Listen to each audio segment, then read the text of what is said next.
کہ اگر ایران جوہری ہتھیار حاصل کرنے کی کوشش کرے گا تو قیامت ڈھا دیں گے۔ امریکی صدر ڈونلڈ ٹرمپ کی ایک بار پھر سے دھمکی۔ G7 اجلاس کے موقع پر امیر قطر سے ملاقات کے بعد میڈیا سے گفتگو۔ صدر ٹرمپ نے کہا معاہدے کے تحت ایران کے پاس کبھی جوہری ہتھیار نہیں ہوں گے، یہ معاہدہ ایٹمی ہتھیاروں کے سامنے دیوار ہے۔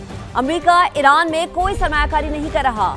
اماراتی صدر سے ملاقات کے دوران امریکی صدر ڈونلڈ ٹرمپ نے کہا امید ہے ایران کے ساتھ معاہدے کا دوسرا مرحلہ بھی جلد مکمل ہوگا۔ جمعے کو آبِ ہرمز مکمل طور پر کھول دی جائے گی۔ MOU میں واضح طور پر لکھا ہے کہ ایران ایٹمی ہتھیار حاصل نہیں کر سکتا۔ گلگت بلتستان اسمبلی میں اہم پیش رفت۔ استحکام پاکستان پارٹی کے صدر عبدالعلیم خان سے 4 نومنتخب آزاد اراکین کی ملاقات۔ چاروں آزاد اراکین کا IPP میں شمولیت کا اعلان۔ آزاد اراکین میں 2 کا تعلق گھانچے، ایک دیامیر اور ایک غزر سے ہے۔ GB 23 گھانچے سے انور علی اور GB 24 گھانچے سے اسد شفیق استحکام پاکستان پارٹی میں شامل ہوئے۔ GB 15 دیامیر سے محمد دلپذیر اور GB 21 غزر سے امان علی بھی IPP کے قافلے میں شامل ہو گئے۔ استحکام پاکستان پارٹی کے مرکزی صدر عبدالعلیم خان نے شمولیت کرنے والوں کا خیر مقدم کرتے ہوئے کہا کہ گلگت بلتستان کی ترقی اور خوشحالی کے لیے دن رات محنت کریں۔ گلگت بلتستان میں انفراسٹرکچر اور سیاحت میں بہتری کی خاطر خواہ گنجائش موجود ہے۔ بہتری کے لیے صحت، تعلیم، IT اور روزگار کی فراہمی اہم شعبے ہوں گے۔ پنجاب اور وفاق کے بعد گلگت بلتستان میں IPP اپنا مثبت کردار ادا کرے گی۔ IPP میں شامل ہونے والوں کا مرکزی صدر عبدالعلیم خان کی قیادت پر بھرپور اعتماد کا اظہار۔ گفتگو کرتے ہوئے کہا کہ استحکام پاکستان پارٹی کی پہلی مرتبہ گلگت بلتستان اسمبلی میں نمائندگی خوش آئند ہوگی۔ محنت اور ایمانداری سے گلگت بلتستان کی ترقی میں بھرپور حصہ لیں گے۔ اور اب بات پنجاب کے بجٹ کی، تو پنجاب کا 5903 ارب سے زائد کا بجٹ پیش کر دیا گیا ہے۔ وزیر خزانہ مجتبیٰ شجاع الرحمان کے مطابق ترقیاتی بجٹ کا حجم 752 ارب روپے ہوگا۔ سرکاری ملازمین کی تنخواہوں میں 7%، پینشن میں 3.5% اضافہ ہوگا۔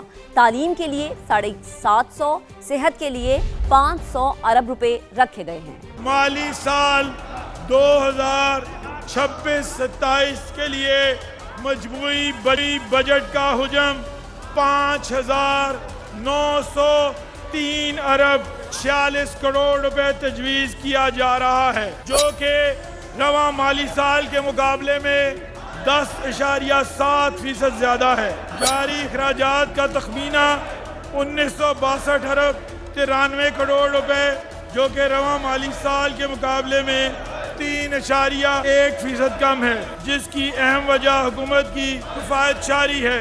اگلے مالی سال میں سرکاری ملازمین کی تنخواہوں میں 7% اضافہ کیا جا رہا ہے۔ اگلے مالی سال میں ریٹائرڈ سرکاری ملازمین کی پینشن میں 3.5% اضافہ تجویز کیا جا رہا ہے، جس سے صوبے کے پینشن اخراجات 500 ارب 12 کروڑ ہوں گے۔ بلدیاتی اداروں کے لیے 5.2% اضافے کے ساتھ 803 ارب 88 کروڑ روپے کی خطیر رقم مختص کی جا رہی ہے۔ تعلیم کے شعبے میں مالی سال 2026-27 کے لیے 750 ارب روپے مختص کرنے کی تجویز ہے۔ تو پنجاب کا 5900 ارب روپے سے زائد کا بجٹ پیش۔ ترقیاتی پروگرام کے لیے 1240 ارب روپے سے زائد مختص کیے گئے ہیں۔ تعلیم کے لیے 750 ارب روپے سے زائد تجویز کیے گئے ہیں۔ صحت کے لیے 500 ارب روپے مختص کرنے کی تجویز سامنے آئی ہے۔ امن و امان کے قیام کے لیے 252 ارب روپے مختص کرنے کی تجویز ہے۔ زراعت اور لائف سٹاک کے لیے 132 ارب سے زائد رکھے گئے ہیں۔ صاف پانی اور نکاسی آب کے لیے 507 ارب روپے مختص کیے گئے ہیں۔ وفاق سے پنجاب کو NFC ایوارڈ کے 4390 ارب روپے کی منتقلی کا تخمینہ ہے۔ صوبائی آمدن کا تخمینہ 1209 ارب روپے رکھا گیا ہے۔ بلدیاتی اداروں کے لیے 803 ارب روپے تجویز کیے گئے ہیں۔ سرکاری ملازمین کی تنخواہوں میں 7% اضافے کی تجویز ہے۔ حکومت پنجاب میں پینشن میں 3.5% اضافہ تجویز کیا گیا ہے۔ جبکہ وزیر اعلیٰ پنجاب مریم نواز نے پنجاب بجٹ کو امید کا بجٹ قرار دیا۔ کابینہ اجلاس سے خطاب میں کہا وفاق کو بڑی رقم دینے سے فرق تو پڑا ہے، لیکن پوری کوشش ہے کہ عوام پر بوجھ نہ ڈالا جائے۔ اپنے عوام کو اپنے ہی وسائل سے ریلیف دیں گے۔ ہمارے پرائیورٹی ایریاز ہیں جس کے اندر ہیلتھ ہے، ایجوکیشن ہے، انفراسٹرکچر ہے اور سوشل سیکٹر ہے، وہ ظاہر ہے امپیکٹ تو ہوا ہے، لیکن میں نے پوری کوشش کی ہے کہ کم سے کم ووٹ جو ہے وہ عوام پہ ڈالیں. آپ یہ دیکھیں گے کہ یہ جو پورا بجٹ ہے یہ گروتھ اورینٹڈ ہے، یہ پیپل سینٹرک ہے، یہ کلائمیٹ کانشیس ہے. اللہ تعالیٰ ہمیں توفیق دے کہ ہم صدق کے دل سے پنجاب کے عوام کی خدمت کر سکیں. اب بات کریں گے بلوچستان کی، تو بلوچستان کا بجٹ 1200 ارب روپے سے زائد ہونے کا امکان ہے. وزیر خزانہ بلوچستان شعیب نوشروانی آئندہ مالی سال کا بجٹ پیش کریں گے. ذرائع کے مطابق تعلیم، صحت اور امن و امان بجٹ کی ترجیحات ہوں گی. امن و امان کے لیے 100 ارب روپے سے زائد رکھنے کی تجویز ہے. تعلیم کے لیے 150 ارب روپے سے زائد مختص ہونے کا امکان ہے. شعبہ صحت کے لیے 90 ارب روپے سے زائد مختص کیے جائیں گے. وفاق طرز پر سرکاری ملازمین کی تنخواہوں میں اضافے کی تجویز زیر غور. تو آپ کو اپڈیٹ کریں، یہ ہے بلوچستان کا بجٹ جس سے متعلق ہم نے آپ کو بتایا. تو پنجاب میں ہونے والی دہشت گردی کا مرکز افغانستان ہے. ایک اور اہم خبر ہے، وزیر دفاع خواجہ آصف کا قومی اسمبلی میں اظہار خیال، سب کو مل کر دہشت گردی سے نمٹنا ہوگا. امریکہ ایران امن معاہدہ پاکستان کی تاریخی سفارتی کامیابی ہے. ایران سے معاشی پابندیاں اٹھنے کا سب سے زیادہ فائدہ پاکستان اور خصوصاً بلوچستان کو ہوگا.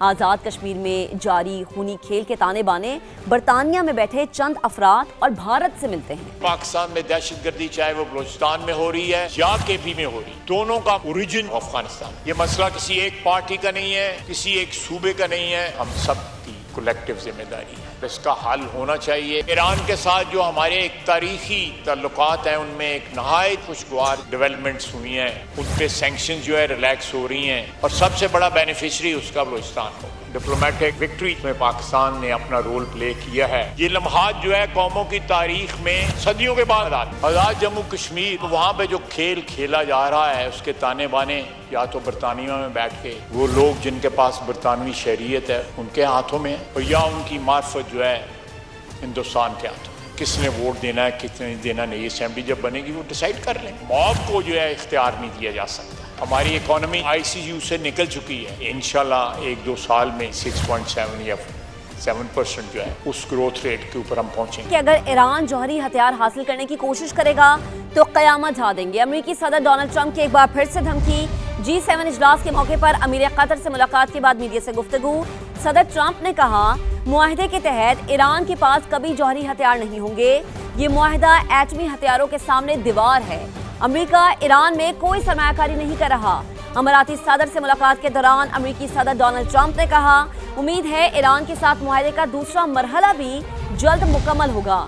جمعے کو آبِ ہرمز مکمل طور پر کھول دی جائے گی. MOU میں واضح طور پر لکھا ہے کہ ایران ایٹمی ہتھیار حاصل نہیں کر سکتا. امریکہ کے ساتھ مفاہمتی یادداشت پر باضابطہ دستخط 19 جون کو جنیوا میں ہوں گے. ایرانی وفد کی قیادت اسپیکر محمد باقر قلیباف کریں گے. مفاہمتی یادداشت پر دستخط کے بعد مذاکرات کا باقاعدہ آغاز ہوگا.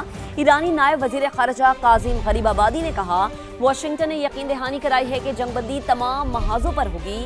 لبنان سمیت تمام محاذوں پر جنگ کا خاتمہ مفاہمتی یادداشت کی اہم شق ہے.